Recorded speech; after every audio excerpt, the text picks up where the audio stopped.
আসসালামু আলাইকুম। কি অবস্থা সকলের? আশা করি সবাই ভালো আছেন। আমি আল্লাহর রহমতে আলহামদুলিল্লাহ সুস্থ সবল এবং ভালোই আছি আলহামদুলিল্লাহ।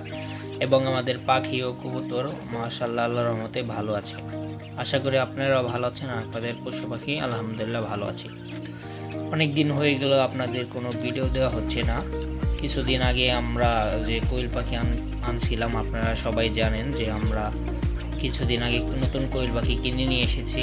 আপনারা যারা আমাদের ভিডিও দেখেন তারাই জানবেন। এই যে আমরা নতুন পাখিগুলো নিয়ে এসেছি, অনেক দিন ধরে নিয়ে এসেছি।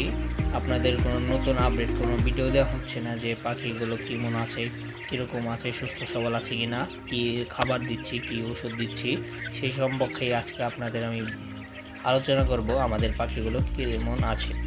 এই যে আমাদের পাখিগুলো মাশাআল্লাহ দেখতে পাচ্ছেন কি সুন্দর, চঞ্চল ও সুস্থ সবল আছে। দেখতেই পাচ্ছেন আমাদের পাখিগুলো ভালো এবং সুস্থ সবল আছে। একটা পাখি কিন্তু ভালো এবং সুস্থ থাকার জন্য তাদেরকে ভালো যত্ন, ভালো খাবার, পানি, ওষুধ দিতে হয়।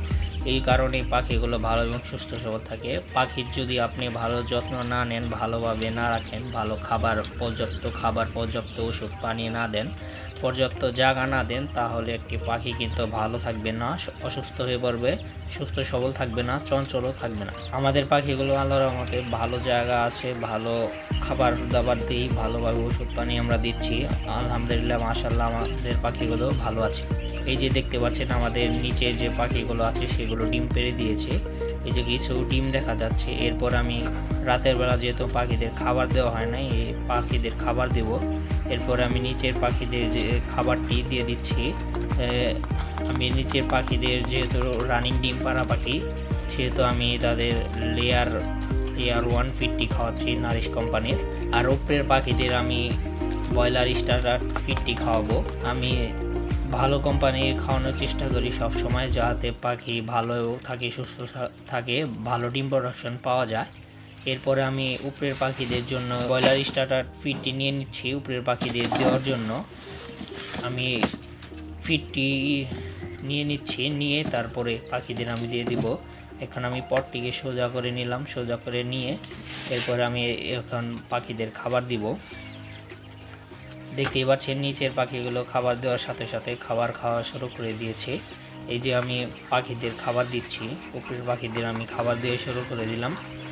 যেহেতু এইগুলো নতুন পাখি, সেহেতু তারা একটু ভয় পায়, এই কারণে কিছু সাউন্ড বা একটু কাছে গেলে ভয়ে এক কিনারে সব চেপে থাকে। সবগুলো পাখি নতুন হওয়ার কারণে একটু ভয় পেয়ে থাকে। পাখিগুলো দেখতে পাচ্ছেন যে পুরান পাখি হলে কিন্তু সাথে সাথে খাবার খাওয়া শুরু করে দিত। নিচের পাখিগুলো পুরান, সেহেতু খাবার খাওয়া শুরু করে দিয়েছে। আর নতুনগুলো কিন্তু নতুন, এই কারণে খাবার দেরিতে খাচ্ছে, ভয় পাচ্ছে।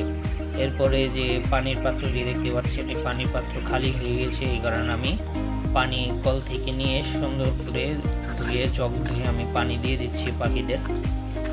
এরপর আমি পানি দিয়ে দিলাম পাখিদের। দেখতে পাচ্ছেন পানি খাওয়ার জন্য পাখিগুলো কি সুন্দরভাবে লাইন ধরে খাচ্ছে। বিকালবেলা আমি আসিনি, এই কারণে পাখিদের পানি দেওয়া হয় না। একে একে সবগুলো পাখি খাবার খাওয়া শুরু করে দিয়েছে, তার সাথে সাথে পানীয় খাওয়া শুরু করে দিয়েছে। আজকে এই পর্যন্ত। আপনারা সবাই ভালো থাকবেন, সুস্থ থাকবেন। আর নতুন নতুন ভালো ভালো ভিডিও পাওয়ার জন্য, শিক্ষণীয় ভিডিও পাওয়ার জন্য আমাদের পাশে থাকবেন। সবাইকে ধন্যবাদ। আসসালামু আলাইকুম।